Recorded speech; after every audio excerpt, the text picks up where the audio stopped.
Amandla, siyambingelela ku-President. Wentsha nobakhulile asibadala. We're not old, but sikhulile. So we're still young at heart and still have the same aspiration for our people. That we have changed shape and figure doesn't make us useless. We still want to be part of the thinking and the transformation of this country. Where I come from, I was born in a small township called Plainville in Springs, which went through the same kind of forced removal like where Comrade Susie grew up. It was a very interesting community in the sense that apartheid was so good in dividing the very same community. There was like a small section of colored people, small community of Indian people. We couldn't make a distinction between Pakistani and the Indian. They were all like Indians. And then like maybe 4 or 10 Chinese. There were no white people in our community. There were people that were classified as foreigners across our fence. So we were actually fenced. We lived, and there was like at night, there was like a police that would lock us in. So that if your uncle from Soweto, my uncle visited us from Soweto in Springs, he didn't have a permit to sleep in his father's house.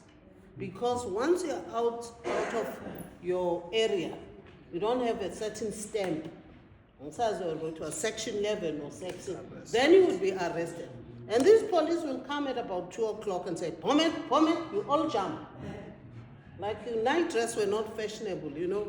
Our parents were wearing like maybe an old sleeping skirt and all that. There was no luxuries of like night. So, you know, like they would call you right in the middle of the night. Monica Tata, I was Monica Tata. They all call you, yes sir, yes boss. And if your name is not corresponding, you are an extra person.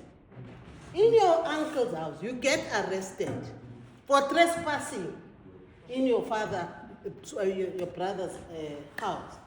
So foreigners were classified as foreign workers, immigrants that were working in the mines. By the way, I grew up in a very, very rich community. I didn't starve as a child, but my food was controlled, what to eat and what not to eat. You know, they were, like when we saw small white kids later eating at Wimpy's, how we were envious of Wimpy. And I thought Wimpy was status, that to an extent that I never go to a Wimpy shop. I hate it till today, because they were wearing those bobby socks and nice tail, and we were barefooted, and they say no black children should come into Wimpy. So it was so controlled that you knew where you belonged. So the only white male in our community was a Catholic priest. That's why I'm not very religious these days. Because he was like the supreme being of our community, representing Catholicism. Imagine a black township child singing mass, reciting mass in Latin. Do you think I had myself? And we'll say, Dobby Bobby Scoom, and we'd all go, Et cum spiritu. But I couldn't speak Venda, but I could do Latin. That's what was at the peak of colonialism.